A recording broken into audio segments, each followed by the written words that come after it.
नमो भगवते वासुदेवाय।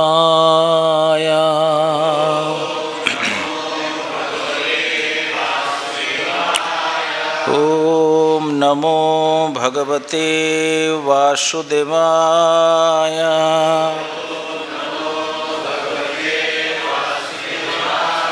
ओम नमो भगवते वासुदेवाय।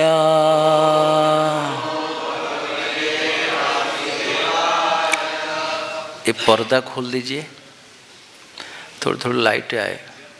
बहुत दिनों के बाद आज भुवन भास्कर के दर्शन हो रहे हैं, 10-12 दिन के बाद।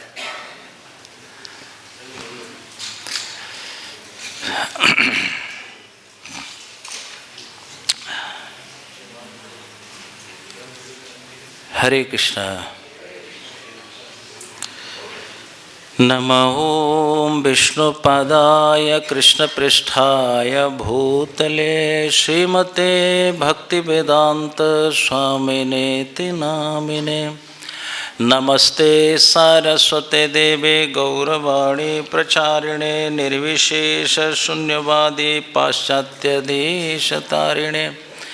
जय श्री कृष्ण चैतन्य प्रभु नित्यानंद श्री अद्वैत गदाधर शिवासादि गौर भक्तवृंद।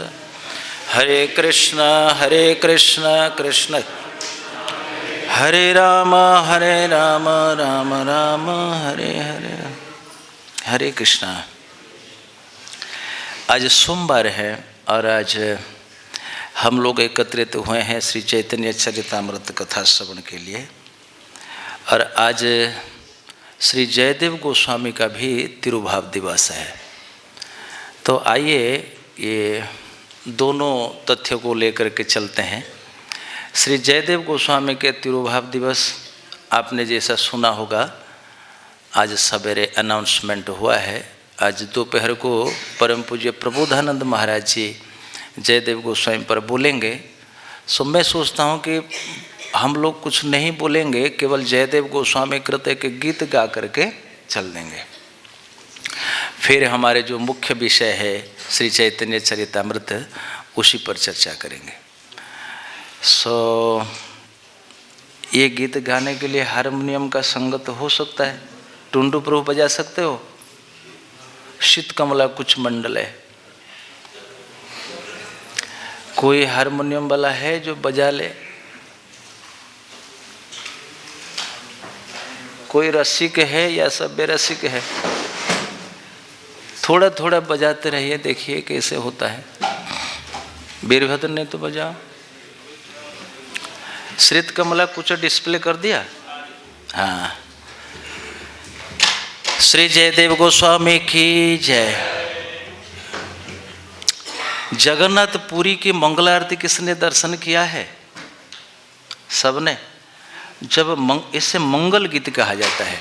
श्री जगन्नाथ जब जगते हैं, सजा त्याग करते हैं, उसके पहले यही गीत को श्रवण करके जगते हैं, है ना। मंगल आरती में हमारे जो मठ है, एमार मठ और एक बड़ छाता मठ और कुछ मठ के कुछ मठवासी भक्त लोग आते हैं और आखिर में इसी पंक्ति को गाते हैं। फिर श्री जगन्नाथ जी के पट खुलता है, दर्शन होता है और सारी पब्लिक जो दर्शनार्थी आते हैं वो सभी इस मंगल गीत को गाते हैं। श्री जयदेव मंगल गीतम, है ना। तो आज की कक्षा श्री जयदेव गोस्वामी के स्मरण में उनके मंगल गीत के माध्यम से करते हैं। श्रित कमला कुच मंडल हे, धृत कुंडल हे, धृत कुंडल हे, कलित ललित बनमाला, जय जय देव हरे। राधे कृष्ण गोविंद गोपाल, श्री वसुदेव बाल, नंद दुलाल, जय जय देव हरे।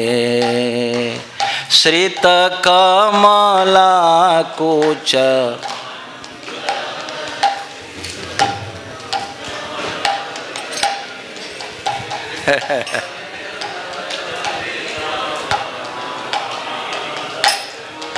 जय जय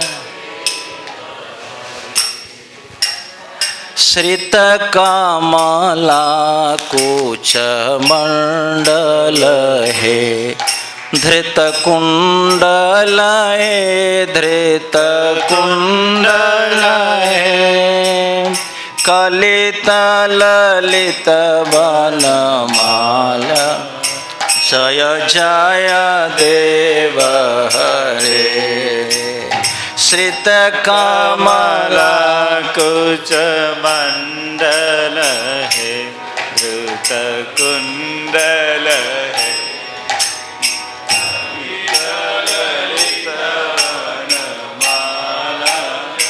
जय जय देव हरे। दीनमणि मंडल मंडन है। दीनमणि मंडल मंडन है। भवखंडन है, भवखंडन है। हाँ मुनि जन मानस हंस जय जय देव हरे। मुनि जन मानस हंस जय जय देव हरे। जन कालिय विषधर गंजन है। हरे कालिय विषधर गंजन है। जनरंजन है, जनरंजन है। यदुकुल नलिन दिनेश जय जय देव हरे। यदुकुल नलिन दिनेश जय जय देव हरे। मधुमूर नरक विनाशन है। हरे मधुमूर नरक विनाशन है।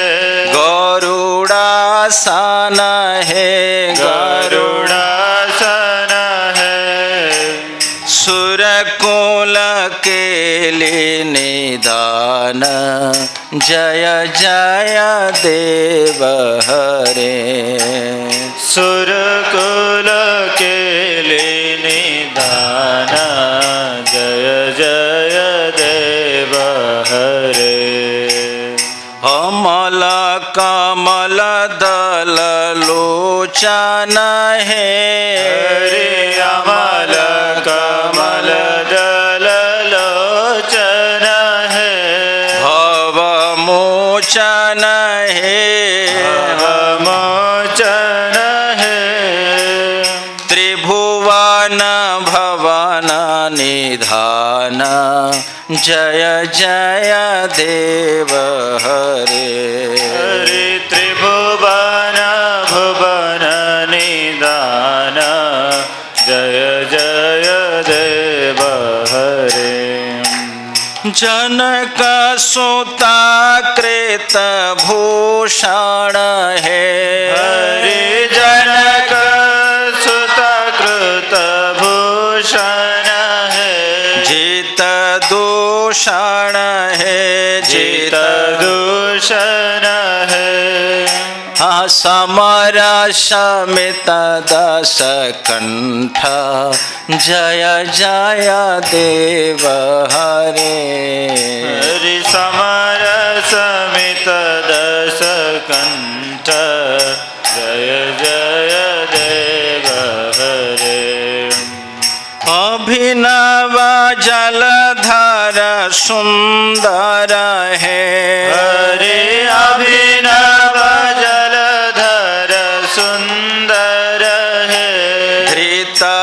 मंदर है, धृत मंदर है, धृत मंदर है, धृत मंदर है। हाँ श्री मुख चंद्र चकोर, जय जय देव हरे। हरि श्री मुख चंद्र चकोर, जय जय देव हरे। तव चरणे प्रणताभयं हे, तव चरणे प्रणताभयं हे, इति भावय हे, इति भावय हे। कुरु कुशलं प्रणतेषु, जय जय देव हरे। हरि कुरु कुशलं प्रणतेषु, जय जय देव हरे। श्री जय देव कबीरिदितं, हरि श्री जय देव कबीरोदितं, इदं कुरुते मुदं, इदं कुरुते मृदम्। मंजुलगीतं, जय जय देव हरे। मंगल उज्जल गीतं, जय जय देव सभी गाइए। हरे। श्रीत कमल कुच मंडल है, हरि श्रीत कमल कुच मंडल है, धृत कुंडल है, धृत कुंडल है। कलित ललित वनमाला, जय जय देव हरे। हरि कलित ललित वनमाला, जय जय देव हरे। राधे कृष्ण हरि गोविंद गोपाल, श्री वसुदेव बाल नंद दुलाल, जय जय देव हरे। देव हरे, जय जय देव हरे।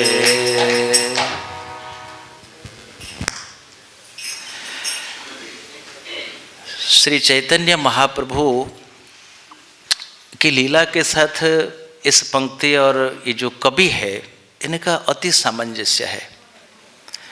हम लोग जो भी ग्रंथ का, जिन जिन ग्रंथों का अध्ययन करते हैं, सबसे पहले उनकी महिमा के बारे में कही जाती है। चैतन्य चरितामृत के आदि खंड दूसरे अध्याय में कहा गया, सिद्धांत बलिया चित्ते ना करो आलस, जहाँ हैते कृष्ण लागे सुदृढ़ मानस। चैतन्य महिमा जानी ए सब सिद्धांते, चित्त दृढ़ हया लागे, चित्त दृढ़ हया लागे महिमा ज्ञान हैते। श्री कविराज गोस्वामी कहते हैं, किसी ग्रंथ के बारे में, किसी स्थान के बारे में, किसी व्यक्ति के बारे में जब हम श्रवण करते हैं, उनकी महिमा के बारे में जब विशेष रूप से हम लोग श्रवण करते हैं, तो हमारा चित्त बलात् आकृष्ट हो जाता है। चाहे भागवत हो, भागवत के प्रारंभ में दो महिमा है, एक है स्कंद पुराण के अंतर्गत और एक है पद्म पुराण के अंतर्गत। आपने सब सुना होगा धुंधुकारी की कथा, किस प्रकार से भागवत कथा श्रवण से एक प्रेत का भी उद्धार हो जाता है, गरीबी लोगों की गरीबीपन जो है वो दूर हो जाता है। मैंने नहीं देखा भागवत कथा कराने वाले कोई गरीब हुआ है या भागवत कथा करने वाला कोई गरीब हुआ है, नहीं होगा। दुख दारिद्र्य दौर्भाग्यम पाप प्रक्षालनाय च, है ना। पापों को दूर करने के लिए भागवतम, दरिद्रता को दूर करने के लिए भागवतम, और प्रेत योनि से मुक्ति दिलाने हेतु भागवतम, और क्या चाहिए। तो इतनी महिमा जब लोग श्रवण करते हैं तो तुरंत कहते हैं आज हम भागवत कराएंगे, कल हम भागवत कराएंगे, ऐसा ही होता है। लेकिन चैतन्य चरितामृत की महिमा तो कहीं नहीं लिखी गई है, कविराज गोस्वामी ने ऐसा नहीं लिखा। लेकिन यदि चैतन्य चरितामृत का आप पुंखानुपुंख अध्ययन करोगे विस्तार भाव से, तो आपको चैतन्य चरितामृत की महिमा उसी चैतन्य चरितामृत में उपलब्ध होगी। तो चैतन्य चरित बड़े सौभाग्य की बात है, चैतन्य चरितामृत का प्रारंभ किया गया। हमारे बहुत दिन का सपना यह था कि चैतन्य चरितामृत हो। बहुत भक्तों की इच्छा भी है, एक बार भागवत तो वहाँ पुरुषोत्तम मास में हो चुकी है, पर चैतन्य चरितामृत करने के लिए कई भक्तों का अनुरोध रहा है, पर ये लॉकडाउन के चलते, कोरोना के चलते हम लोग इसका गायन नहीं कर सके। पर मुझे लगता है कि कभी ना कभी राधा रानी की कृपा होगी तो हम लोग पुनः बलराम महल में चैतन्य चरितामृत पूर्णतः श्रवण करने का सौभाग्य प्राप्त करेंगे। सो चैतन्य चरितामृत की महिमा में जैसे कविराज गोस्वामी ने कहा कि चित्त दृढ़ हैया लागे महिमा क्या नहाइते। महिमा श्रवण करो तो चित्त बलात् आकृष्ट हो जाता है। जब कोई व्यक्ति कहता है जानते हो उस व्यक्ति के बारे में इतना अच्छा इंसान है, इतना अच्छा इंसान है, तो आपके मन में स्वाभाविक एक लालसा पैदा होगी कि कब हम मिलेंगे। ऐसा होता है। चैतन्य चरितामृत के मध्य लीला और अध्याय 25 में अंतिम पर्याय में श्री चैतन्य चरितामृत के रचयिता कविराज गोस्वामी कहते हैं, इसकी महिमा तो तब शुरू होती है जब कविराज गोस्वामी अपनी जीवनी का वर्णन करते हैं। आप लोग सभी जानते हो कविराज गोस्वामी एकदम लास्ट टाइम वार्धक्य की जो अंतिम दशा होती है, अंतिम पर्याय, उस समय उन्होंने चैतन्य चरितामृत का लेखन किया था इसी वृंदावन धाम में राधा कुंड के तट पर। व्यक्ति महिमा मंडित है, कृष्ण के बिना जो कुछ नहीं जानता। बुढ़ापे में उनके घर परिवार में भक्ति को लेकर के थोड़ा झगड़ा हो गया। कविराज गोस्वामी के परिवार में भक्ति को लेकर के थोड़ा कुछ झगड़ा हो गया। तो कविराज गोस्वामी को नित्यानंद प्रभु ने कहा जहां झगड़ा होता है वहां रह के क्या करोगे, क्या करोगे तुम, वृंदावन चले जाओ। श्री भक्ति विनोद ठाकुर ने घर गृहस्थी को क्या कहा आप लोग सभी जानते हो। कली एक बहुत बढ़िया पद है, नहीं एक पद है, आप लोग सभी जानते हो, बंगाल के भजन गाने वाले त्यज कली भावमयम परिहृत्य गृहम, हाँ वो तो उनका अंतरा पद है। नहीं, परिहृत्य गृहम कली भावमयम भज गोद्रुम कानन कुंज विधम। श्री भक्ति विनोद ठाकुर की भी यही सलाह है, जहाँ झगड़े होते हैं, जहाँ मनस्थिति एक जगह में केंद्रित नहीं होती है, तो उस जगह में रहने से तुम्हारा लाभ क्या है। इसलिए कृष्णदास जाओ कृष्णदास, तुम वृंदावन चले जाओ, वहां तुम्हारी सारी इच्छाएं पूरी हो जाएगी, तुम्हारी मनोकामना पूरी हो जाएगी। नित्यानंद प्रभु का स्वप्न हुआ और नित्यानंद प्रभु के बल पर कविराज गोस्वामी बंगाल छोड़कर बुढ़ापे में फ्लाइट से नहीं है, पद प्रजा ट्रेन से भी नहीं है, और थोड़ा नीचे उतरो, बैलगाड़ी से भी नहीं है, हाँ जी, पैदल, हाँ जी, पद ब्रज से पैदल वहां से आए और वृंदावन में उनको सब कुछ मिला। एक तो व्यक्तित्व बहुत प्रभावी, बहुत प्रभावशाली व्यक्तित्व। नंबर 2 धाम है वृंदावन, व्यक्ति है कृष्ण भावमय। आज आपने सुना 2 + 2 = 4, 5 + 5 = 10। उसी प्रकार वस्तु प्लस कृष्ण = वृंदावन। तो व्यक्ति तो वृंदावन को लेकर के आया है ना। तीर्थिम कुर्वन्ति तीर्थानि स्वांतस्तेन गदाभृत, हृदय में नित्यानंद को धारण किया हो करके जब व्यक्ति चलता है, फिर रास्ते में बाधा क्या है? कौन सी बाधा उन्हें बाधा डाल सकती है? चैतन्य चंद्र रे जय हया छे पागल, चैतन्य चंद्र के पीछे जो पागल हुआ है उनको कौन सी शक्ति रोक सकती है? असंभव है। तो कविराज गोस्वामी आते हैं, तीसरी बात, मदन मोहन जी के शरणागत होते हैं। चौथी बात, भक्तों का अनुरोध, भक्तों की प्रार्थना उन्हें प्राप्त होती है, भक्तों का आशीर्वाद। देखिए, नित्यानंद प्रभु का आदेश, प्रभु प्राप्ति के लिए घर का परित्याग, श्री वृंदावन धाम का आश्रय, भक्तों का आशीर्वाद, इतना नहीं, मदन मोहन की डायरेक्ट सन्मति। और कब लिखे? उस बात को जब सुनोगे आपके पैरों के तले से जमीन खिसक जाएगी। कविराज गोस्वामी कहते हैं, आमे वृद्ध जरा तुरा लिखिते का पाए कर, मन किछु स्मरण ना है। मैं बूढ़ा हो चुका हूं, मेरे हाथ पांव कांप रहे हैं। आमी वृद्ध जरा तुर लिखिते कांपे कर, मने किछु स्मरण ना है। जीवन में जितनी कठिनाइयां आती है, सबसे अधिक कठिनाइयां यदि कोई कुछ है वो है बुढ़ापा, ओल्ड एज। भगवान ने जो 4 दोष दिया, जन्म मृत्यु जरा व्याधि, उसको खत्म करने के लिए कहा। भगवान ने 2 बात कही, तान तितिक्षस्व, ये मात्रा स्पर्श, ये शीत गर्मी, ये तो आएंगे जाएंगे, इसका सहन करो। लेकिन जन्म मृत्यु जरा व्याधि को सहन करने के लिए नहीं कहा इसको खत्म करो। वी हैव टू अंडरस्टैंड, हमको समझना होगा। कहते हैं, आमी वृद्धा जरा तुर, जरा से, बुढ़ापा से मेरा चित्त आतुर हो रहा है। लिखिते कांपे कर, जब हम लिखने के लिए प्रयास भी करते हैं तो मेरी उंगलियां कांपती है। कल रात्रि को मुझे एक अनुभव हुआ, प्रत्यक्ष अनुभव। मेरे पास चैतन्य चरितामृत सिंगापुर प्रिंटिंग का एक चैतन्य चरितामृत 1 खंड में है। 20 साल पहले वो खंड मुझे प्राप्त हुआ था। खैर, इस मामले में मैं बहुत भाग्यशाली रहा।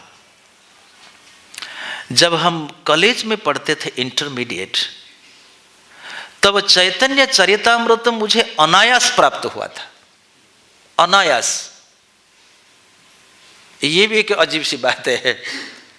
मैं कॉमर्स पढ़ता था, जब मैं अकाउंटेंसी करता था तो उसमें बहुत कॉपियां होती थी। एक दुकान पे मैं कह रखा था, तुम्हारी दुकान में जो किताब कोई बेचने आएगा, जो अच्छी अच्छी किताब तुम हमारे लिए रख देना, उसके बदले हम तुम्हें पेपर दे देंगे।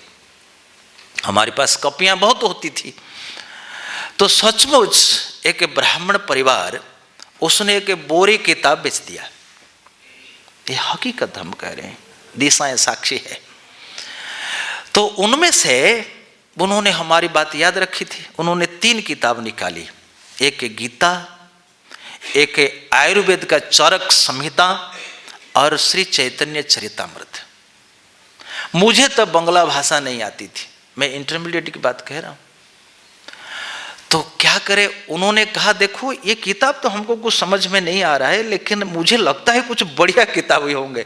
वो चैतन्य चरितामृत ब्लैक कवरिंग और उसमें गोल्डन अक्षर में लिखा हुआ था, black cover with golden printing, बहुत सुंदर। और उसके किनारे में लाल पिंक कलर लगा हुआ था। मैंने अपने घर पे कहा, इस किताब को किसी भी हालत में किसको नहीं देना, पूजा करते रहना। आज भी पूजा हो रही है। मुझे लगा कि बहुत अच्छी किताब है और चरक संहिता ये है। तो मैं क्या कहा, मैं कॉलेज गया और कॉलेज में जाकर कहा बंगला भाषा कैसे सीखा जाए। तो उन्होंने कहा, दुकानदार एक त्रिभाषी है, हिंदी, बंगाली और इंग्लिश। तो मेरे ख्याल में उसमें 5 रुपए लगते थे, 5 रुपए। त्रिभाषी कोई बहुत महंगी किताब नहीं है। तो मैंने 5 रुपए के त्रिभाषी किताब खरीद के ली और रूम में जाकर के मिलाया, आ ई। तो एक दिन में हमको समझ में आता है कि बंगला के सारे अक्षर हमने सीख लिया। हिंदी उड़िया बंगला लगभग सेम है, थोड़ा इधर उधर थोड़ा सा है। हिंदी लैंग्वेज, हिंदी के जो अल्फ़ाबेट्स है और उड़िया के जो अल्फ़ाबेट सेम है, पर उड़िया अल्फ़ाबेट में एक टोपी एक्स्ट्रा है और कुछ नहीं है। आ है वही आ लिखा जाएगा, लेकिन एक टोपी, हर चीज में एक टोपी है। हाँ, हमारे गुरु महाराज कहते थे जलेबी है, केवल इतना ही अंतर है। मैंने टोपी को उठाकर पढ़ने में हमको जरा सी दिक्कत नहीं हुई। टोपी पहने, अपनी इच्छा, टोपी निकाल दिया अपनी इच्छा।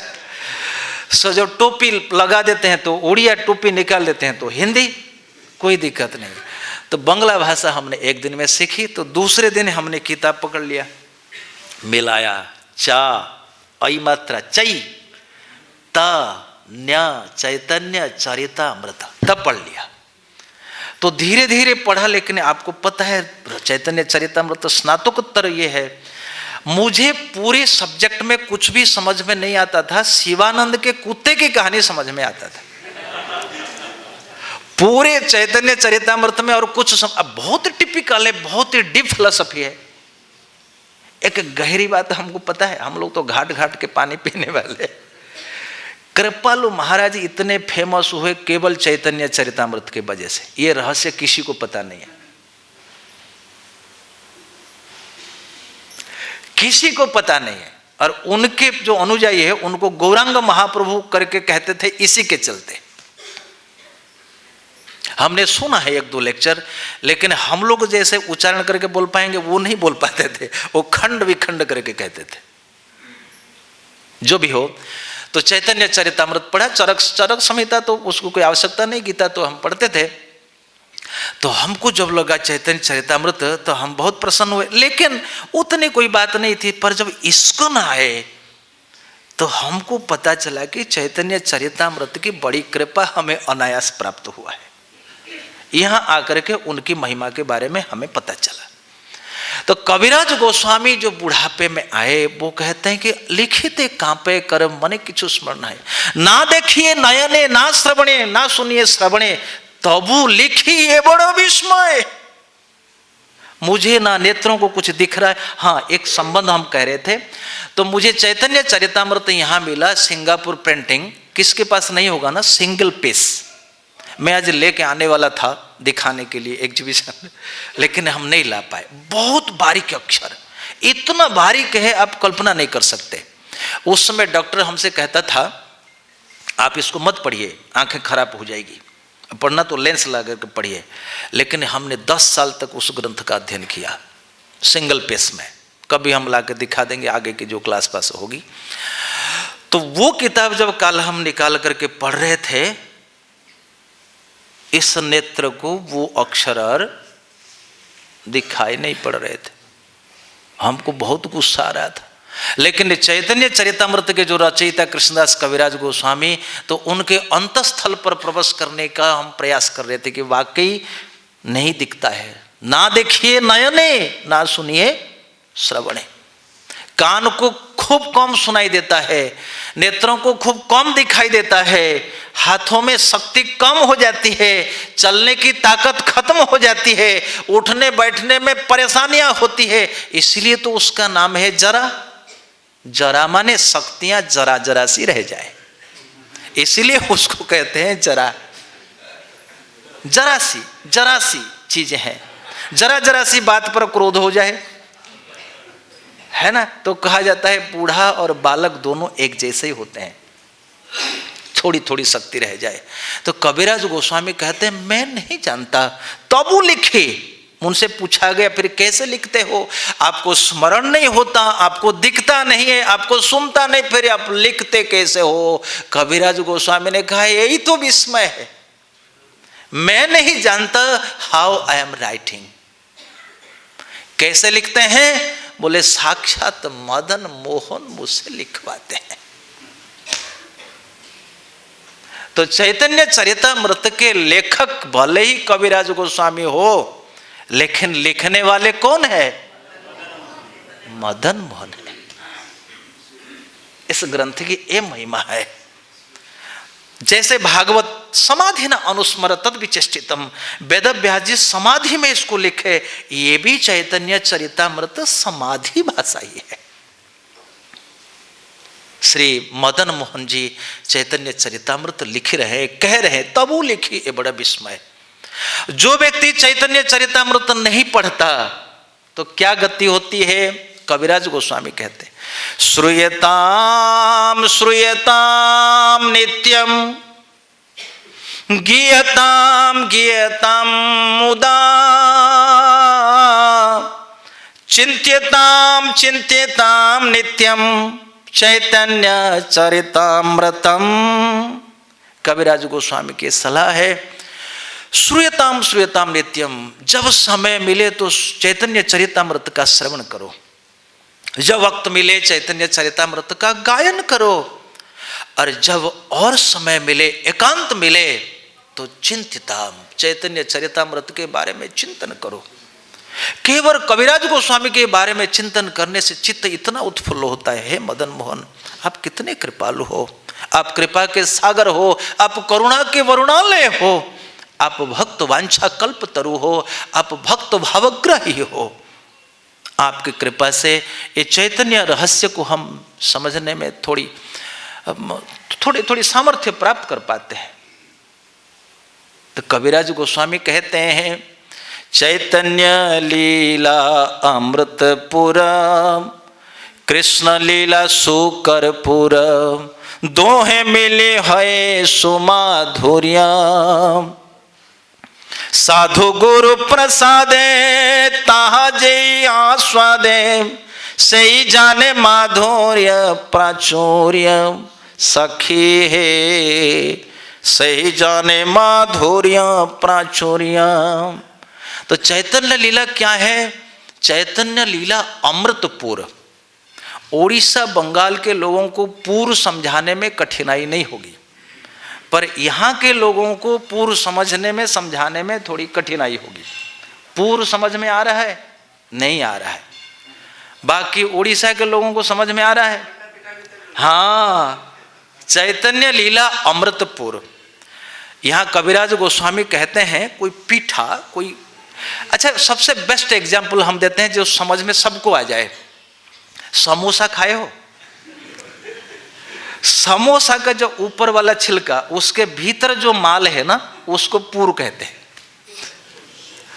बंगाल में जो पाटी सपेटा करते हैं, उसके भीतर जो नारियल और छेना का मिश्रण बनाते हैं, उसको पूर कहते हैं।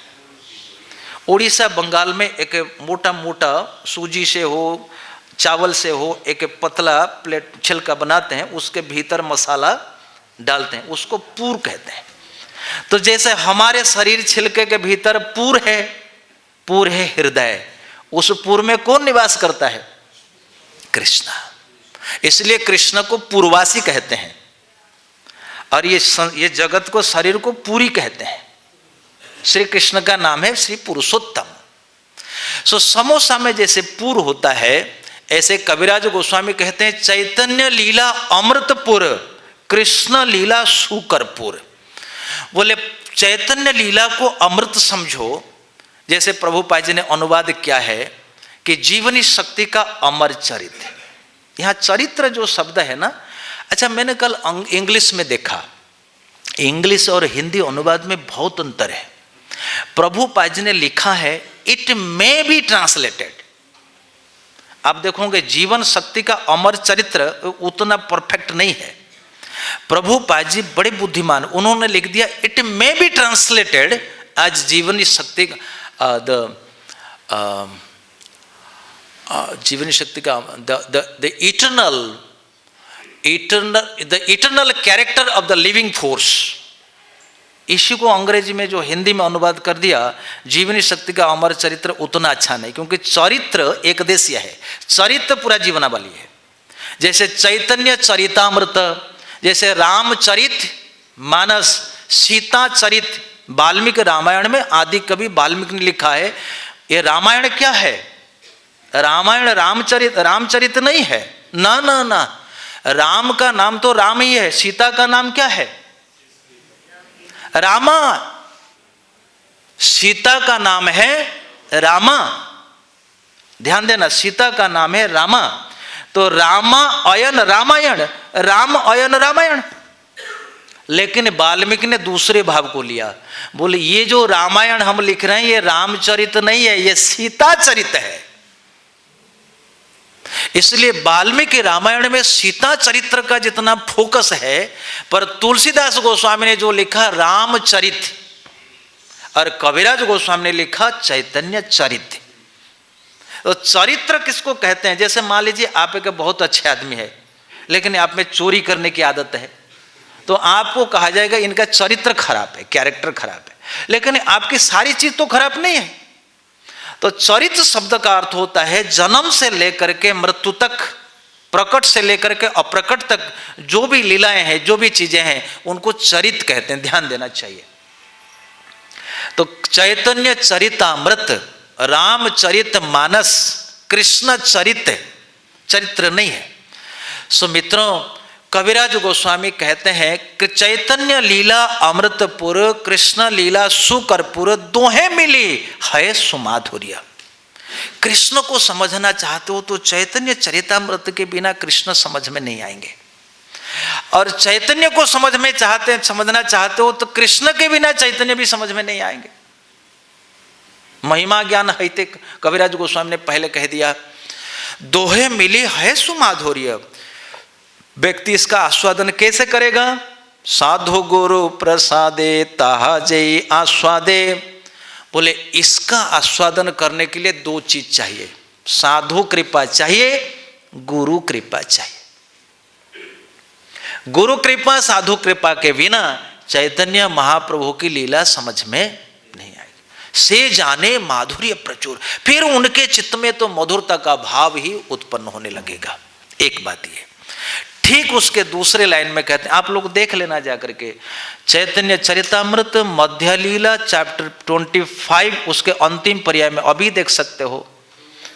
ए लीला श्रवण बिने खाए यदि अन्न पाने, तबे भक्तिर दुर्बल जीवन। कविराज गोस्वामी ने कहा, यदि कोई अभागा व्यक्ति ये चैतन्य चरितामृत का श्रवण नहीं करता, ए लीला श्रवण बिने खाए यदि अन्न पाने, वो चैतन्य चरितामृत का श्रवण नहीं करता, लेकिन ठीक 9 बजे जाके पनीर के पास बैठ जाता है। ए लीला श्रवण बिने खाए यदि अन्न पाने, अन्न पाने माने अन्न माने पनीर, हलवा, मालपुआ, कचौड़ी, रसगुल्ले, गुलाब जामुन, साथ साथ पचाने के लिए काढ़ा, अन्न और पान यदि कोई खाता है, कविराज गोस्वामी कहते हैं वो भक्त मजबूत नहीं होगा। ए लीला श्रवण बिने खाए यदि अन्न पाने, तबे भक्तेर दुर्बल जीवन। तब भक्तेर दुर्बल जीवन, वो ही जे वीक डिवोटी, ही जे वीक डिवोटी, बड़ा कमजोर भक्त है, बड़ा कमजोर भक्त। इसलिए चैतन्य महाप्रभु भक्तों को मजबूत बनाना चाहते थे। ए लीला श्रवण बिने खाए यदि अन्न पाने, तबे भक्तेर दुर्बल जीवन। तार एक बिंदु पाने उत्फुल्लित तनु मने, हसे गाए करहे नर्तन। कविराज गोस्वामी आगे कहते हैं, यदि भक्त वहां से निवृत्त होकर इस लीला का एक बूंद भी पान करता है, तार एक बिंदु पाने उत्फुल्लित तनु मने, तो उसका तनु, उसका तन यानी इनका मन उत्फुल्लित हो जाएगा। लोग कहते हैं हमको खुशी चाहिए, लोग कहते हैं हमको सुख चाहिए।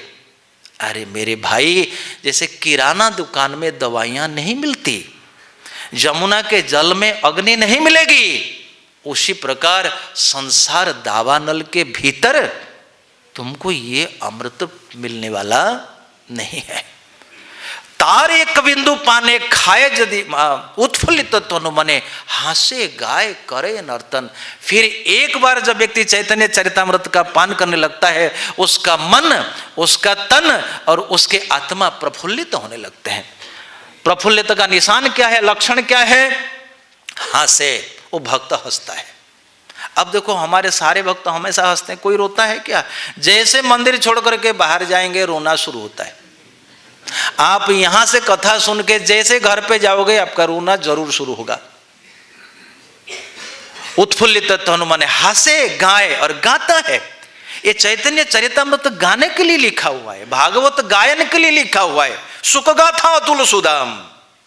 देवता लोग कहते हैं जिनके कान में ये भागवत कथा नहीं गई है वो जीवित ही मुर्दा है।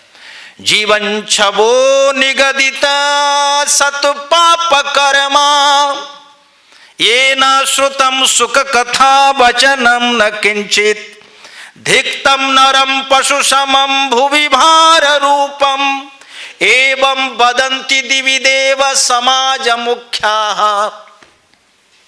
सूत गोस्वामी कहते हैं इस बात को 88,000 ऋषियों में। बोले सौनकादि ऋषियों ये बात मैं नहीं कह रहा हूं, इंद्र चंद्र वरुण कुबेर ये मनुष्य समाज के लिए कहते हैं जिनके कान में सुख गाथा नहीं गई है, सुख कथामृत नहीं गया है, भागवत रस का आस्वादन नहीं किया है, तो क्या है? जीवन छबा, वो जीवित है, मुर्दा है। केवल इतना नहीं, सतु पाप कर्म, वो पापियों में श्रेष्ठ पापी है। और क्या है? सतु पाप कर्मा भूवि भार रूपम, ये धरती के ऊपर वो भार स्वरूप है।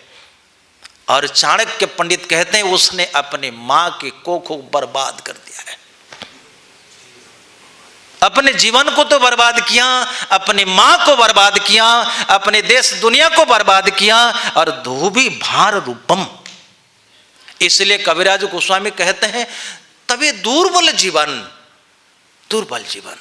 पर यदि कोई भक्त इतना भाग्यशाली है थोड़ा सा इसका पान करता है, आओ हासे गाए करे नर्तन।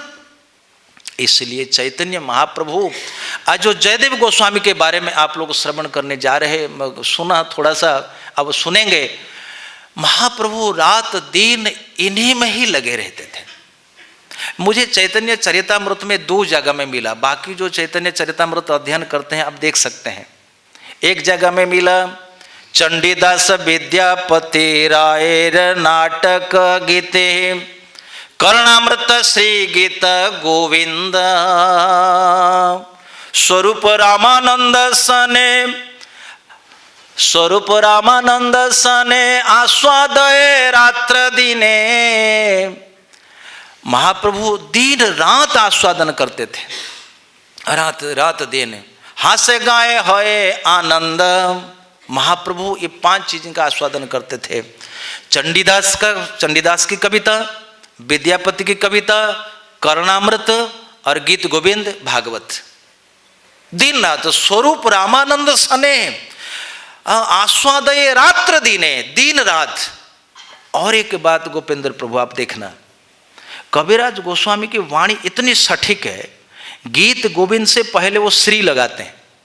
चैतन्य चरितामृत में हमको 2 जगह में मिली ये बातें। देखो पहले कहते हैं चंडीदास विद्यापति रायर नाटक गीत, ये 3 हो गए, और कर्णामृत श्री गीत गोविंद, श्री गीत गोविंद, और एक जगह में श्री गीत गोविंद। इसका मतलब होता है गीत गोविंद का महत्व बहुत अच्छा है, ज्यादा है, बहुत अधिक है। क्यों?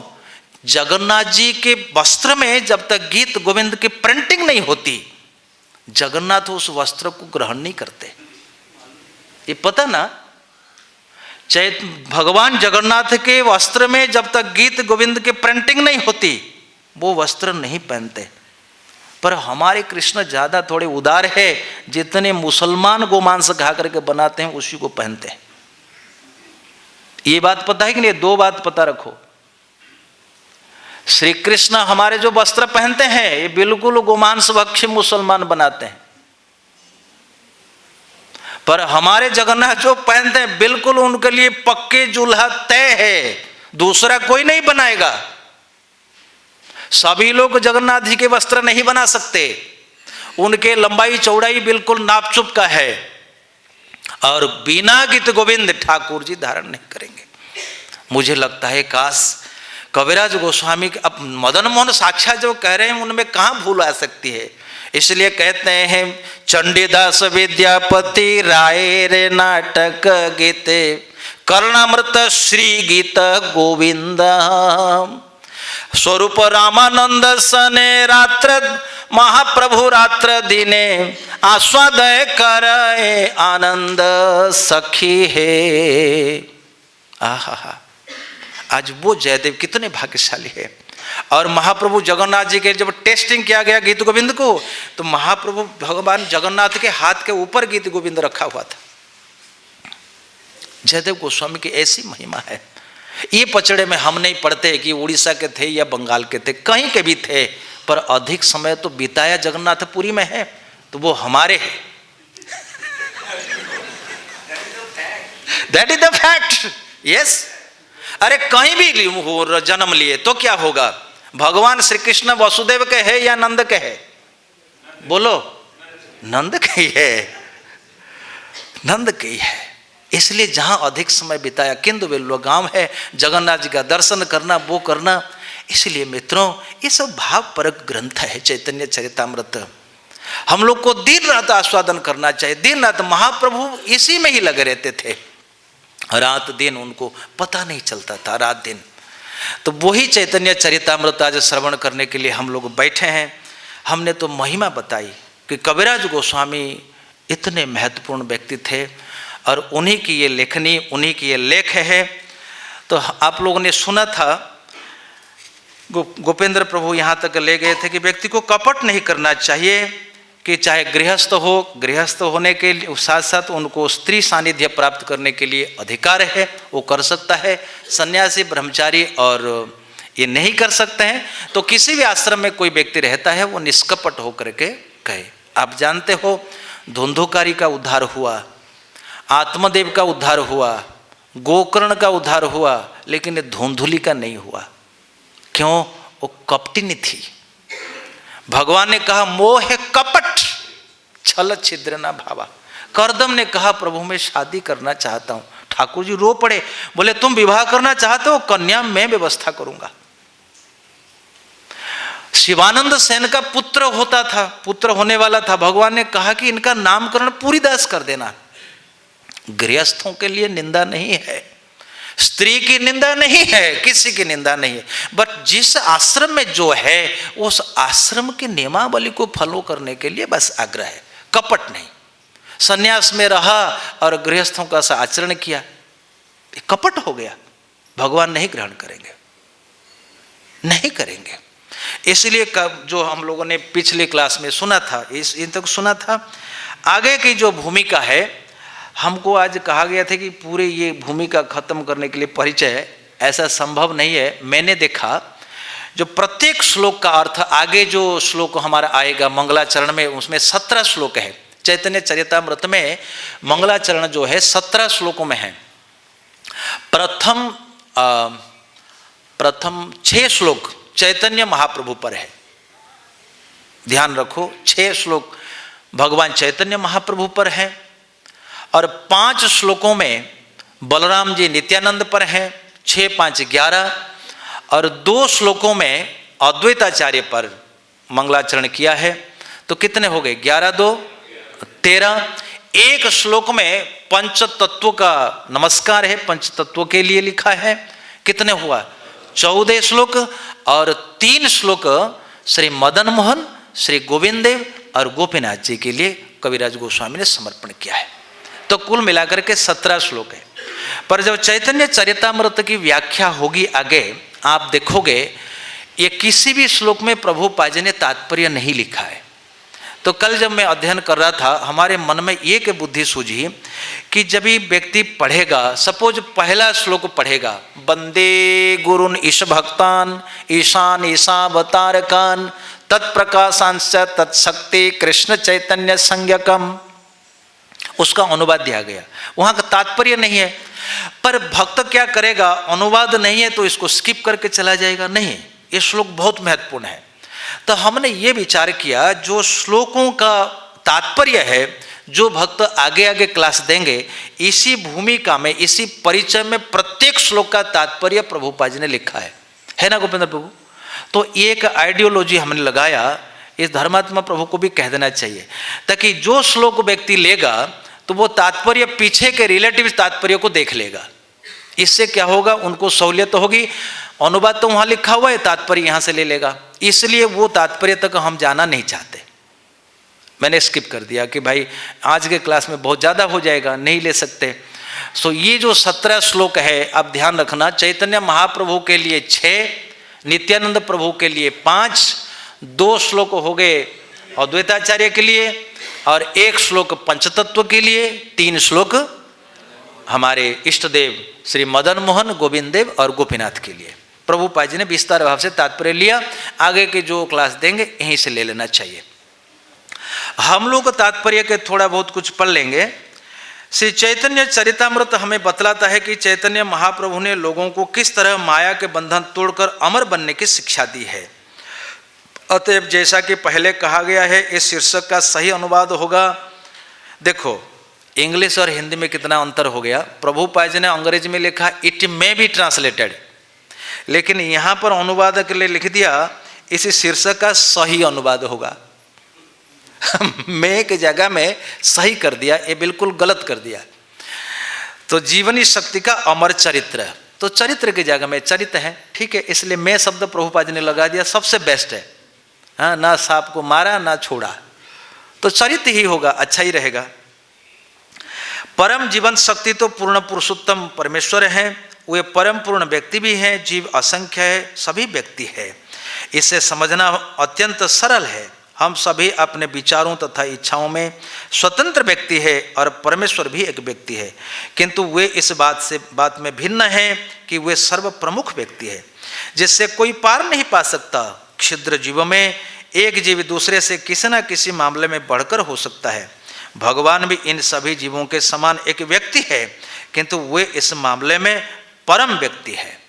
इन्हीं को देखिए, इस संसार में 3 चीजें हैं, 2 है प्रकृति और 1 है ईश्वर।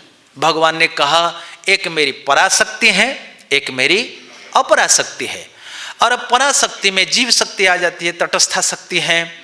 कितनी तटस्था शक्ति, कितने जीव हैं? बोले नित्यो नित्यानाम चेतनस्य चेतनानाम एको बहुनाम जो विदधाति कामान। ये तो उपनिषद की बातें हैं। अनंत अनंत अनंत जीव है, संख्यातीतो ही चित्कणः। कई एक जगह में लिखा हुआ संख्यातीत, कोई नहीं कह सकता कि जीव कितने हैं और कितने मात्रा में कहां कहां है। ना ना, अनंत ब्रह्मांड ताते असंख्य जीवगण। अनंत ब्रह्मांड, ये भौतिक ब्रह्मांड को देखो, त्रिपाद विभूति तो ऊपर है, इससे हट करके है। ये भौतिक ब्रह्मांड को भी हम नाप नहीं सकते, जान नहीं सकते कितने जीवात्मा है। इसलिए कहा गया अनंत जीवगण, अनंत जीवगण। पर सर्वोच्च जीव कौन है? श्री कृष्ण है। कोई पूछेगा तुम्हारे पिता कौन है, तुम्हारे पिता कौन है, तुम्हारे पिता कौन है? भाई लास्ट में कोई एक भी व्यक्ति तो आना चाहिए जिसका पिता ना हो। इसलिए ईश्वर परमा कृष्ण सच्चिदानंद विग्रह अनादिर आदिर गोविंद सर्व कारण कारणम। पिता सबके पिता है, अहम बीजप्रद पिता। उस दिन कोई क्लास दे रहे थे, हम भूल रहे थे, वो पूछ रहे थे बीज पहले अंडा है या पहले मुर्गी है ना। हम लोग इस चक्कर में नहीं पड़ते। बेस्ट समाधान है कि हम पहले कहेंगे अंडा है। क्यों? क्योंकि भगवान ने कहा मेरे से अंडा है, मेरे से मुर्गी तो नहीं बताया ना। अहम बीजप्रद पिता, तो सीधा सा कहो ना कि पहले बीज है। भक्त बुद्धिमान होता है, सारे समस्याओं का समाधान यही है। अच्छा, इस बात को बड़े बड़े पंडितों को बुलाओ, आए हमसे बोले, सिद्ध कर दे ना। पहले वृक्ष नहीं है, पहले बीज है। बीज के बाद कुछ नहीं है, अहम बीजप्रद पिता। तो प्रभुपाद जी कहते हैं वो व्यक्ति है, वो व्यष्टि है। जैसे जीव व्यष्टि है, ये व्यष्टि है। सो श्री चैतन्य चरितामृत के प्रथम भाव में कहते हैं कविराज गोस्वामी, भगवान चैतन्य महाप्रभु जीव को अमर बनाना चाहते हैं। अमर बनाना नहीं चाहते, हमारे जो स्वाभाविक प्रकृति है वही दिलाना चाहते। इसलिए चैतन्य महाप्रभु स्त्री समागम को इतना विरोध करते थे। क्यों? क्योंकि जब तक व्यक्ति इस काम भाव में फंसा रहेगा वो अमरत्व का स्वाद को चख नहीं पाएगा। ये पक्की बात है। क्यों पक्की बात है? जैसे कोई व्यक्ति प्रेम को प्राप्त करना चाहता है, अमरत्व को प्राप्त करना चाहता है, तो उसको मरता को छोड़ना पड़ेगा ना। ऐसा नहीं कि अकस्मात उसके हाथ में आएगा, नहीं, ये न्याय शास्त्र की दृष्टि से भी गलत बात हो जाएगी। आपको दया चाहिए, अचानक दया टपकेगी नहीं आपके हाथ में, आपको दया का अभ्यास करते रहना चाहिए। उसी प्रकार यदि सचमुच हमको अमरत्व चाहिए, हमको दुख से निवृत्ति चाहिए, मुक्ति चाहिए, देखो मुक्ति तो चाहिए सबको, ये सेंटिमेंटली कहते हैं मुक्ति नहीं चाहिए, चलो किसी को नहीं चाहिए पर हमें तो चाहिए। चैतन्य महाप्रभु ने जो कहा मम जन्मनि, उसका भाव अलग है। अरे भाई, ये मर शरीर में तो आप भक्ति कर ही नहीं सकते, करेंगे तो बहुत बाधा है, बहुत बाधा है। आप हरि कथा सुनना चाहते हो पर आपके कान में ताकत नहीं है, इसलिए पृथु महाराज ने कहा हमको 1 करोड़ कान, 10,000 कान चाहिए, एक अयुत कान चाहिए। अब मान लीजिए आप भक्ति करना चाहते हो तो शरीर खत्म हो जाता है, इसलिए भक्त मुक्ति चाहता है। भक्त मुक्ति अपने सुख के लिए नहीं चाहता, भक्त चाहता है कि जब ये भौतिक शरीर खत्म होकर के हमें दिव्य शरीर मिलेगा, उससे हम अच्छी भक्ति कर पाएंगे। एक भक्त का नाम है स्निग्ध कंठ, एक भक्त का नाम है मधुकंठ। मधुकंठ माने मधु झरता है। एक संगीत हम नहीं गा पाए, भगवान के पास एक से एक गायक है। सबसे बेस्ट गायक कौन है? नारद जी है। भगवान इतने प्रसन्न हुए, लक्ष्मी जी को बोले लक्ष्मी जी नारद जी को देने के लिए कुछ है? लक्ष्मी जी ने कहा मेरी वीणा है, लो दे दो। भगवान इतने प्रसन्न हुए। भगवान गीत प्रियत्वात्, इसलिए जितने ग्रंथ लिखे हुए सब गीत में, भगवत गीता, भागवतम गीतम, चैतन्य चरितामृतम गीतम, गीत गोविंद गीतम, कृष्ण करणामृत गीतम, चंडीदास की कविता गीतम, सारा तो गीतम है। गद्य केवल 82 को लोग गाते हैं, मीरा जी ने गीत ही तो गाया। इसलिए मित्रों, जीवन में भगवान चाहते हैं कि गीत गा करके व्यक्ति अमर हो जाए। अमर होने में इम्पेडिमेंट क्या है? सबसे पहले ये काम वासना है। महाप्रभु कहते हैं उसका त्याग करो। अच्छा, सुख भोगने की प्रवृत्ति, उसको त्याग करो। नहीं करेंगे हम ही नहीं जाएंगे, कैसे होगा? जो जागत सो पावत है, जो सोवत है वो खोवत है। सीधा सीधा इक्वेशन है, सीधा सीधा इक्वेशन है। इसलिए मित्रों, भगवान एक बेस्टी है। समय हो चुका है, हमको ज़्यादा समय नहीं लेना चाहिए। मैं सोच रहा हूँ कि हम तो कम से कम यहाँ तक नहीं जा पाए, कोई बात नहीं, मज़े मज़े से आप चैतन्य चरितामृत सुनिए। तो मैं सोचता हूँ कि मैं यहीं पर चैतन्य चरितामृत को विराम देता हूँ। 2 मिनट का समय है। घंटा बज गया? नहीं बजा तो 2-3 कोई प्रश्न थोड़ा करो। कौन बोला बजा? हमको सुनाई नहीं दिया, आपको सुनाई दिया? यदि आप हमसे कथा सुन रहे हो, आपको घंटा कैसे सुनाई दिया? घंटा बजा नहीं है, जब कथा खत्म होगी तब घंटा बजेगा। तो बोलो प्रश्न, कोई प्रश्न करो एक। हरे कृष्णा।